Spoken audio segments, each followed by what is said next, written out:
Makanya mereka punya otoritas untuk menentukan siapa yang bisa maju dan tidak gitu. Karena mereka punya otoritas, pasti dipilih yang nggak akan ngegangguin mereka juga nantinya.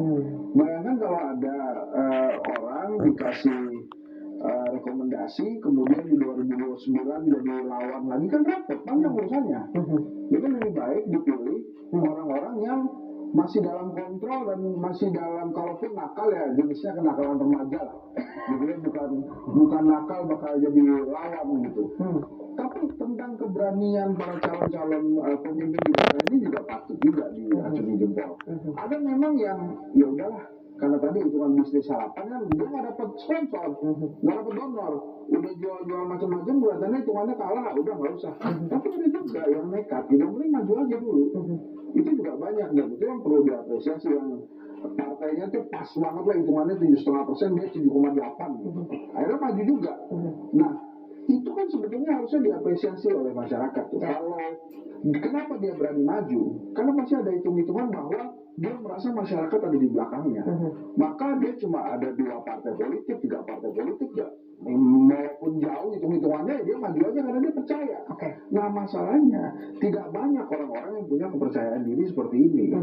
Dan akhirnya ujung-ujungnya yang mengharapkan parpol lagi. Ada kan juga parpol yang udah yang penting daripada kita ikut orang nggak menonjol, lebih baik ya udah siapa ini si A mau maju sendiri, hitungannya cukup, ya sini saya kasih rekom. Ada juga yang begitu. Tapi Pak Zulfi yang sampaikan Mbak Mega menurut enggak, ini dia yang masalah emak-emak kan itu dilihat dari kalau keberanian itu dilihat dari seberapa jauh nanti mereka mau mencapainya gitu. Tapi saya juga jadi ingin bertanya ya, kalau ukurannya salah satunya adalah nurut atau tidak, bukankah itu juga agak bahaya Bang Doli, ketika nurut tapi nurutnya sama elit gitu loh, bukan nurut karena aspirasi rakyat. Makanya akhirnya yang dimajukan adalah calon-calon yang dianggap hanya akan nurut oleh kepentingan elit. Itu bukannya bahaya ya Bang? Dan saya kira juga bukan itu yang jadi motivasinya. Ya kita kembali aja kepada hukum kompetisi ya. Pilkada ini kan kompetisi, dan yang mengusung itu adalah partai politik. Memang ada diberi kesempatan rakyat untuk mengusung calon independen.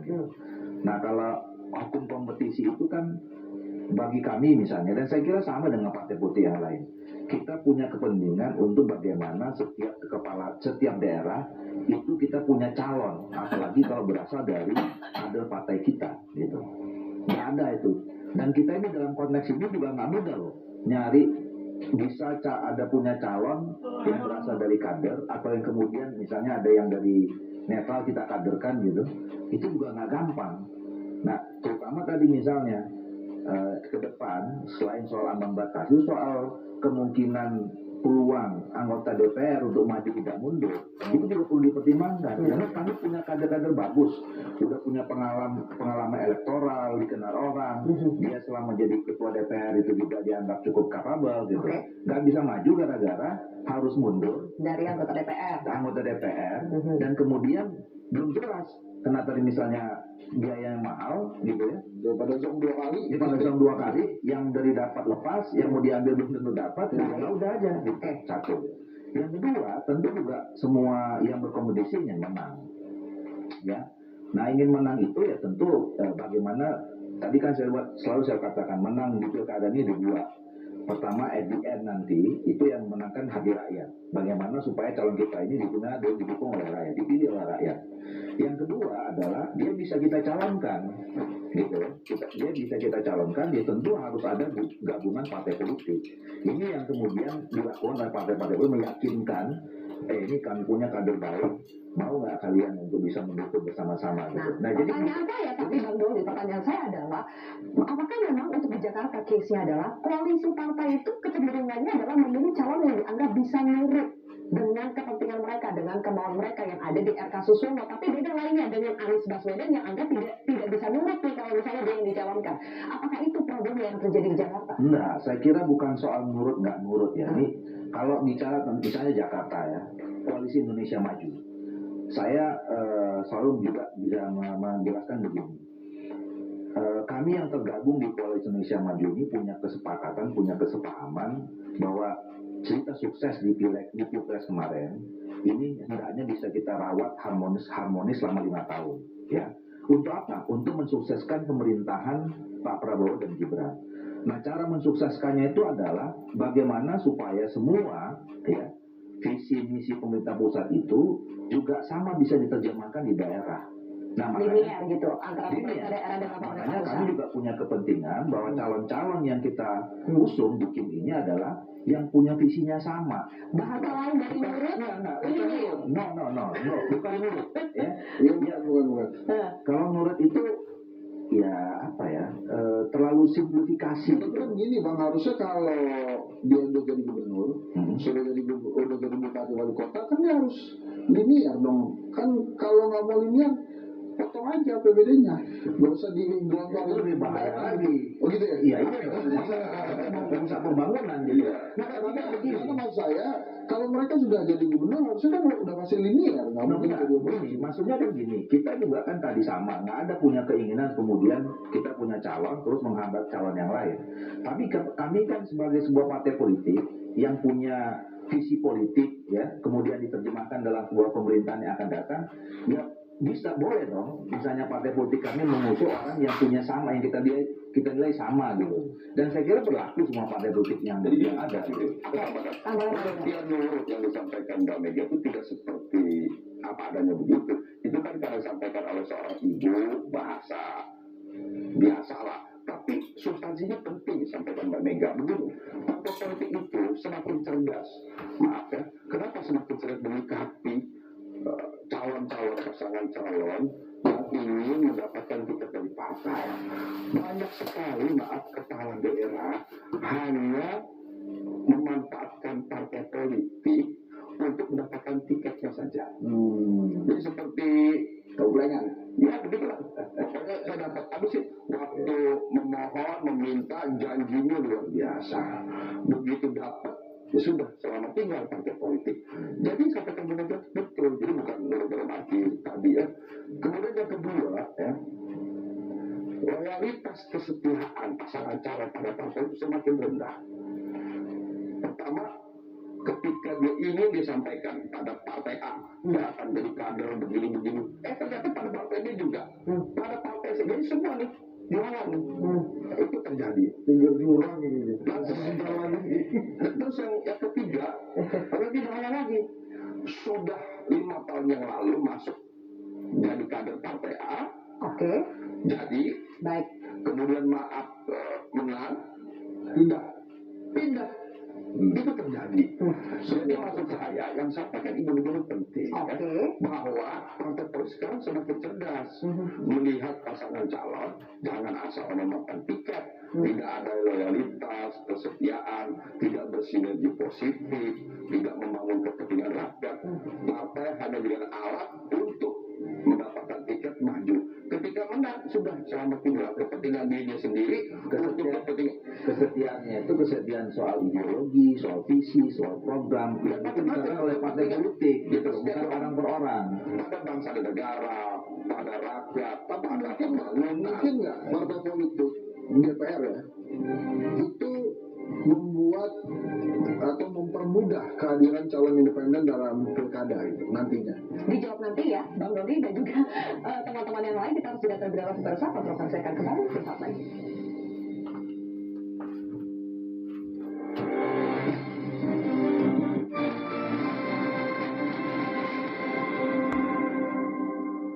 Ya, karena bagaimanapun partai politik instrumen demokrasi yang kita tidak mau negasikan.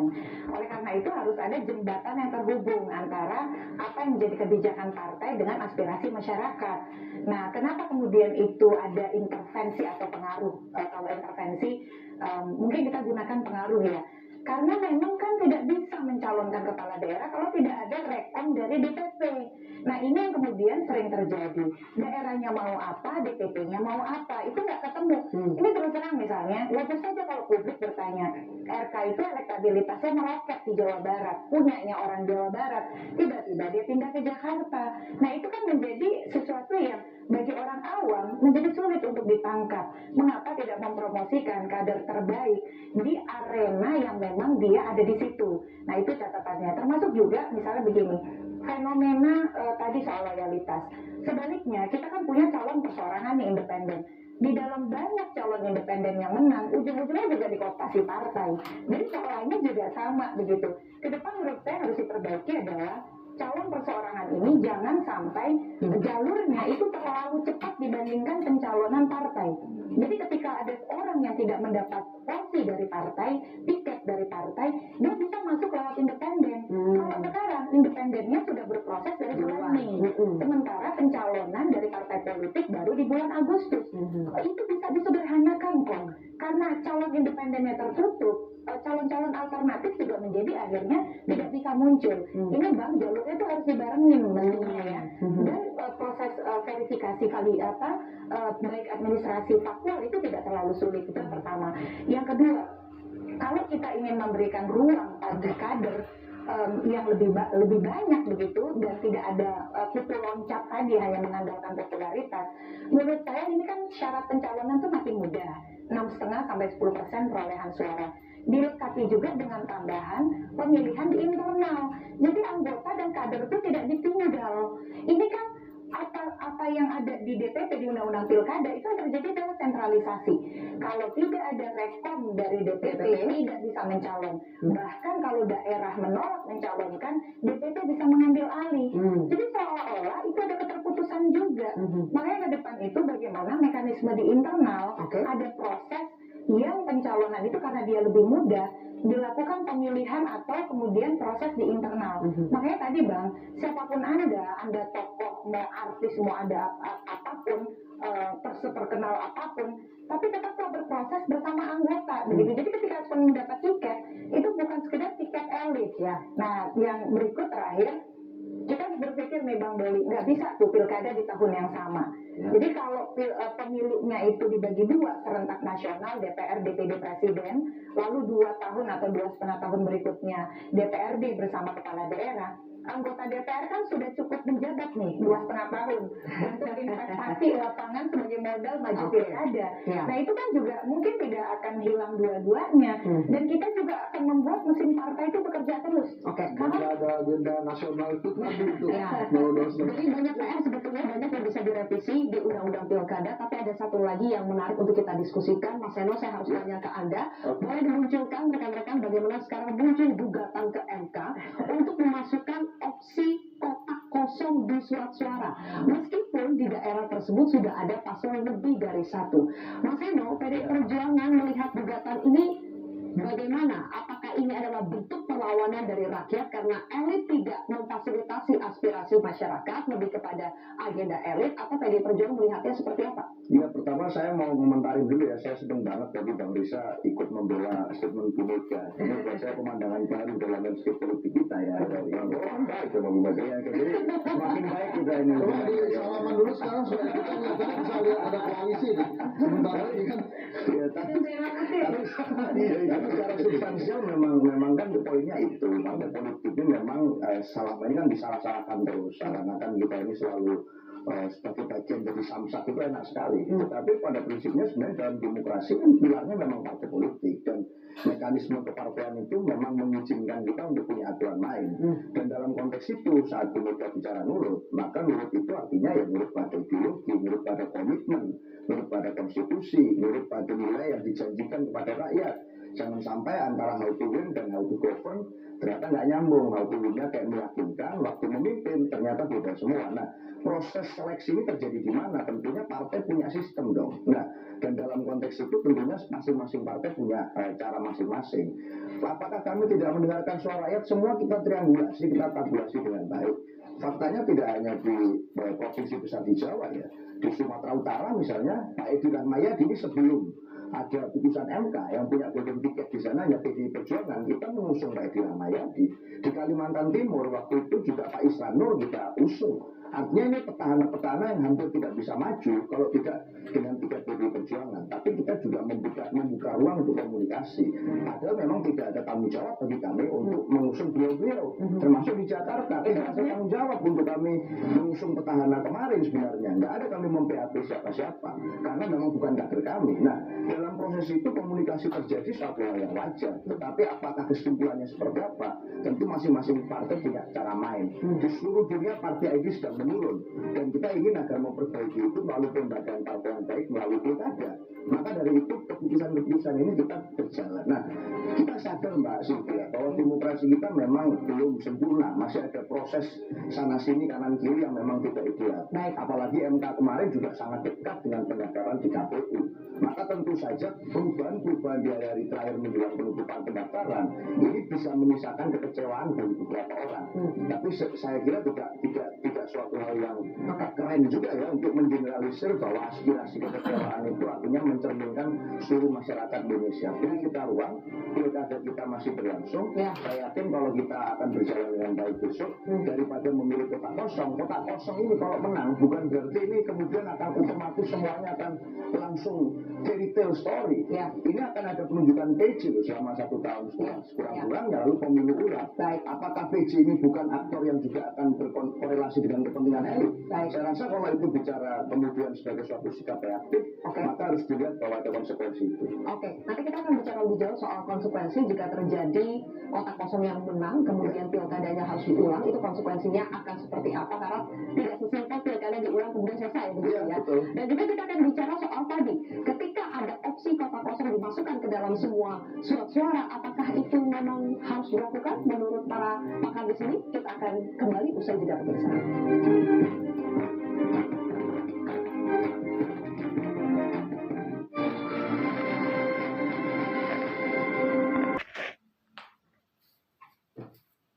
Pilihan kita sehingga pada saat independen itu dipermudah kita nggak perlu lagi kota kosong nih karena rakyat punya lebih banyak pilihan dibandingkan untuk tidak memilih dan biasanya kalau mekanisme kota kosong yang ini yang tanpa ada kota kosongnya itu sebenarnya sudah diwakili yang tidak memilih.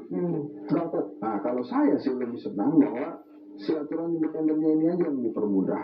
Memang buat partai politik tidak mengenakan. Baik. Karena akhirnya kalau ada 1, 2, 3 dan banyak pemilihan legislatif atau pemilihan kepala daerah dimenangkan oleh si independen, pasti akhirnya orang-orang berbondong-bondong menjadi independen daripada menjadi atau mencari atau memilih calon yang dari partai politik. Oke. Kalau kembali ke pertanyaannya Mbak Sylvia tadi, saya nggak setuju.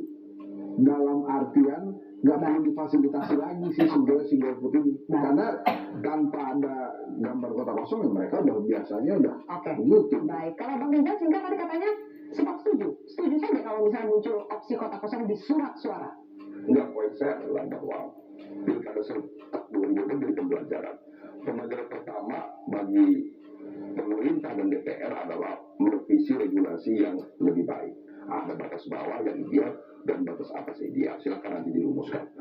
Pembelajaran yang kedua bagi partai politik adalah siapkan kader-kader baik untuk tampil. Ya. Pembelajaran ketiga bagi pasangan calon juga siapkan diri secara baik. Ya. Jangan hanya memanfaatkan tiket partai politik sebagai batu loncatan untuk kepentingannya pribadi. Saya kira itu yang paling penting. Terkait bahwa soal kota kosong, saya kira ini biasa saja. Yang paling penting adalah tadi bahasa bahwa mari kita dukung demokrasi ini, siapkan ruang seluas-luasnya agar demokrasi semakin berkualitas. Oke, terakhir Bang Doli, meskipun sudah ada sekarang aturannya bahwa nanti akan langsung dilakukan pilkada ulang di tahun 2025 jika kota kosong menang, tapi seharusnya kita membacanya tidak sesimpel itu. Harusnya kita lakukan bagaimana mencegah supaya kota kosong itu bahkan tidak terjadi. Jadi apakah ini akan diformulasikan di revisi undang-undang pilkada berikutnya? Bagaimana cara untuk mencegah kota kosong? Iya, 3 hal ya. Pertama, kalau tadi saya menanggapi apa yang disampaikan Titi ya. Sebenarnya kalau kita mau membangun desain ideal demokrasi kita, di mana demokrasi itu salah satu pilarnya adalah partai politik, sebenarnya ya ini tantangan partai politik. Partai politik harus juga bisa membenahi diri lebih baik lagi untuk bisa menjadi institusi politik yang melembaga gitu kepada masyarakat ya, yang memang betul-betul dia itu representasi rakyat di masyarakat. Sehingga betulnya ke depan kalau memang sudah partai politik terlembagakan, harusnya calon independen itu makin lama makin nggak ada harusnya. Semua harusnya melalui partai politik gitu. Nah itu saya kira tadi betul yang disampaikan oleh Ariza soal pembelajaran buat partai politik itu.